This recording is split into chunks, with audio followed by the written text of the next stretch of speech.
बिहार सरकार ने सीबीआई जांच की अनुशंसा कर दी, लेकिन क्या सीबीआई इस केस को टेक ओवर करेगी? क्या सीबीआई महाराष्ट्र और मुंबई जाकर के केस की जांच शुरू करेगी?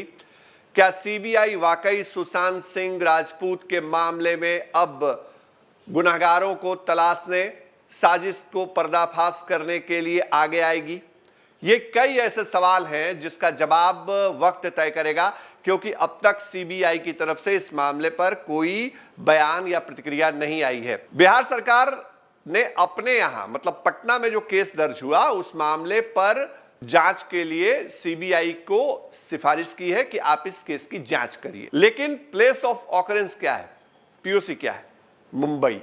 घटना वहां हुई तो सीबीआई को जांच करने के लिए वहीं जाना पड़ेगा। और अगर सीबीआई जांच के लिए वहां जाती है तो हालात क्या बन सकते हैं, हम आपको बताते हैं हालात क्या बन सकते हैं। आप सितंबर अक्टूबर का महीना याद करिए बीते साल का, और सीबीआई वहां जांच करने पहुंची थी शारदा चिटफंड घोटाला जो हुआ था उस मामले में, और जो कोलकाता के कमिश्नर थे राजीव कुमार, उनका नाम उस मामले में आया था। और उसके बाद जब सीबीआई उनके ऊपर कार्रवाई करने पहुंची, उनसे पूछताछ करने पहुंची थी, तो जो तस्वीरें आपको कोलकाता या पश्चिम बंगाल से निकल के आई थी वो आप भूले नहीं होंगे। अगर भूल गए हैं तो हम आपको याद दिलाते हैं। दरअसल तब पश्चिम बंगाल पुलिस या पश्चिम बंगाल सरकार और सीबीआई आमने सामने खड़ी हो गई थी। हालात ये हो गए थे कि सीआरपीएफ को तैनात करना पड़ा था सीबीआई के प्रोटेक्शन के लिए। सीबीआई के अधिकारियों को टांग लिया गया था पश्चिम बंगाल पुलिस की तरफ से। मतलब ये कि चिटफंड घोटाले में जिसकी जांच सीबीआई कर रही थी, उस मामले में राज्य सरकार यानी पश्चिम बंगाल सरकार ने इंटरेस्ट नहीं लिया, वहां की सरकार ममता बनर्जी सरकार ने रुचि नहीं ली, और नतीजा यह हुआ कि सीबीआई को वहां कॉपरेशन नहीं मिला, और सीबीआई की जो फजीहत हुई या सीबीआई के टीम को जो सामना करना पड़ा, यह बात पूरी देश पूरी दुनिया ने देखी। क्या ऐसे ही हालात महाराष्ट्र में होंगे? महाराष्ट्र के पूर्व मुख्यमंत्री और बीजेपी नेता नारायण राणे ने जो थोड़ी देर पहले प्रेस कॉन्फ्रेंस किया है उसमें क्या कहा है? उन्होंने कहा है कि दिशा जो सुशांत की सेक्रेटरी रह चुकी थी, उनके साथ बलात्कार किया गया। उन्होंने कहा है कि सुशांत और दिशा दोनों की हत्या की गई है। उन्होंने कहा है कि सरकार में शामिल कोई बड़े शख्स, कोई बड़ा चेहरा जो है इस पूरी साजिश के अंदर इन्वॉल्व है।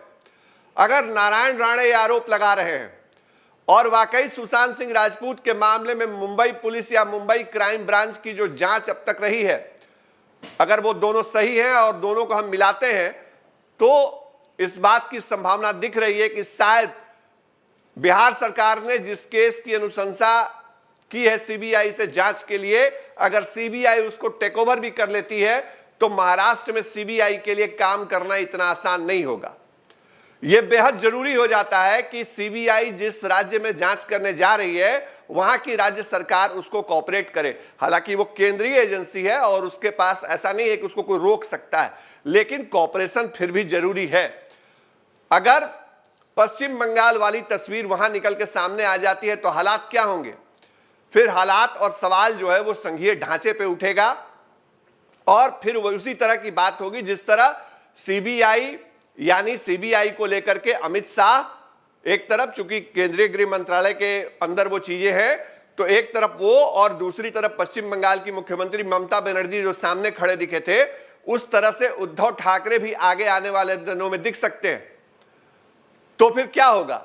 सुशांत सिंह राजपूत के केस का सच सामने आएगा? क्या सुशांत सिंह राजपूत के गुनाहगार सामने आएंगे? क्या जो सच्चाई है, हकीकत है उस केस की कि सुशांत सिंह ने आत्महत्या की या सुशांत सिंह की हत्या हुई, जो सवाल उठ रहे हैं, वो सारी बातें सामने आ पाएंगी? ये सब ऐसे सवाल हैं जिनका वक्त जवाब देगा, क्योंकि जब सीबीआई इस केस को ले लेगी, एक्सेप्ट कर लेगी, क्योंकि सरकार भेजती है और सीबीआई को एक्सेप्ट भी करना जरूरी होता है, तो सीबीआई अगर उसको एक्सेप्ट कर लेती है और सीबीआई मूव करती है मुंबई जांच के लिए या पटना उनके जो पिता या परिवार के लोगों से पूछताछ के लिए, तब ये चीजें खुलेंगी कि महाराष्ट्र सरकार का अप्रोच क्या रहता है, महाराष्ट्र सरकार का रवैया क्या रहता है। और ऐसा नहीं है कि सिर्फ पश्चिम बंगाल में ये चीजें देखने को मिली है। आप याद करिए झारखंड के अंदर जब कोल ब्लॉक स्कैम हुआ था, तो उस दौर में जो वहां सरकार की और मधु कोड़ा जो मुख्यमंत्री थे, उस सरकार ने भी, चूंकि मुख्यमंत्री मधु कोड़ा थे और उनके ऊपर ही आरोप लग रहे थे, तो उस सरकार ने भी सीबीआई को कोऑपरेट नहीं किया था। उस वक्त भी गतिरोध देखने को मिला था। बिहार में भी इसका एक पुराना रिकॉर्ड रहा है। आप देखिए, सीबीआई ने जांच की लालू यादव के खिलाफ चारा घोटाला मामले में। लालू यादव की अरेस्टिंग होनी थी और लोकल जो एडमिनिस्ट्रेशन है उसकी मदद चाहिए थी। जो सीबीआई के यहां पदाधिकारी थे, यूएन विश्वास, कौन सी परिस्थितियां हुई ये बताने की जरूरत नहीं है, कैसे अरेस्टिंग हुई लालू यादव की ये बताने की जरूरत नहीं है। तो ऐसा नहीं है कि सीबीआई के पास कोई ऐसी जादू की छड़ी है कि एकाएक उसके सामने वो केस मिल गया उसके हाथ में और वो सब कुछ झटके में कर लेगी। सहयोग की आवश्यकता उसके बाद भी होगी। मुंबई पुलिस को, महाराष्ट्र सरकार को, सीबीआई को सहयोग करना होगा, तभी हकीकत सामने आएगी। हां, बिहार पुलिस और सीबीआई के बीच एक फर्क है। बिहार पुलिस और महाराष्ट्र पुलिस के बीच जो एक समन्वय है वो आपसी कोऑर्डिनेशन होता है। हालांकि जो देश के अंदर जो कानूनी प्रक्रिया है, जो संघीय ढांचा है, उसमें एक राज्य की पुलिस दूसरे राज्य की पुलिस को अनुसंधान के मामलों में कोऑपरेट करती है। और यही बात चिल्ला चिल्ला करके बिहार के डीजीपी गुप्तेश्वर पांडे कह रहे हैं लगातार। यही बात वो कह रहे हैं कि हमारा फोन कॉल, हमारा मैसेज जो है वो मुंबई पुलिस के अधिकारी, महाराष्ट्र पुलिस के अधिकारी नहीं उठा रहे हैं। इसी बात की वो दुहाई दे रहे हैं।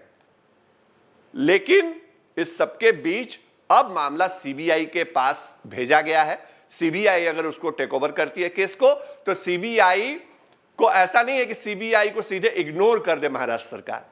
हां, जिच हो सकती है, हो सकता है अगर सरकार की मंशा ऐसी है, जो आरोप लग रहे हैं कि वो कई चीजों को छिपाना चाहती है, मुंबई पुलिस या महाराष्ट्र पुलिस नहीं चाहती है कि इस मामले में कोई और जांच करे, तो ऐसे हालात में मुश्किल हो सकती है। लेकिन एक और रास्ता है, उस रास्ते को भी बता रहे हैं आपको।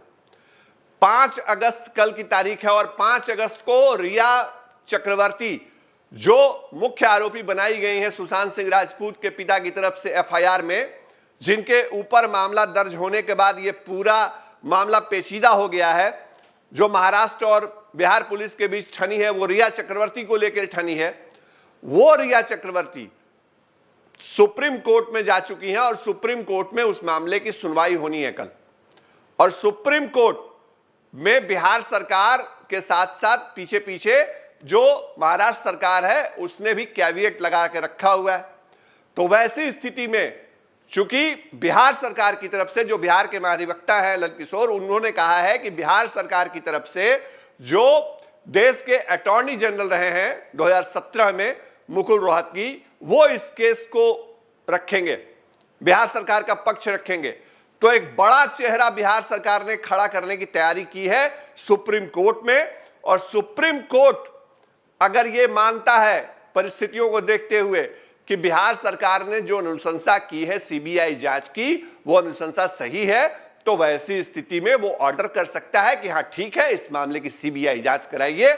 अगर कोर्ट या हाई कोर्ट, मतलब सुप्रीम कोर्ट या हाई कोर्ट इस बात को कह देता है या इंस्ट्रक्शन दे देता है अपने निर्देश में या आदेश में, तो मजबूरन महाराष्ट्र सरकार को या कोई भी सरकार हो उसको कोऑपरेट करना होगा। वो कोई बहाना नहीं बना सकते हैं, उनको सहयोग करना होगा, फिर वो मामला सुप्रीम कोर्ट के मॉनिटरिंग या उसके अंदर आ जाएगा। तो इंतजार करिए इस केस में क्या होने वाला है। क्या सीबीआई जांच के लिए आगे कदम बढ़ा पाएगी? क्या सुशांत सिंह राजपूत के केस का सत्य सामने आ पाएगा? तमाम खबरें, तमाम अपडेट आपके लिए लाते रहेंगे, क्योंकि हम फर्स्ट बिहार हैं। हमारे चैनल को लाइक करिए, सब्सक्राइब करिए, फॉलो करिए और हां, www.firstbihar.com को जरूर विजिट करिए। नमस्कार।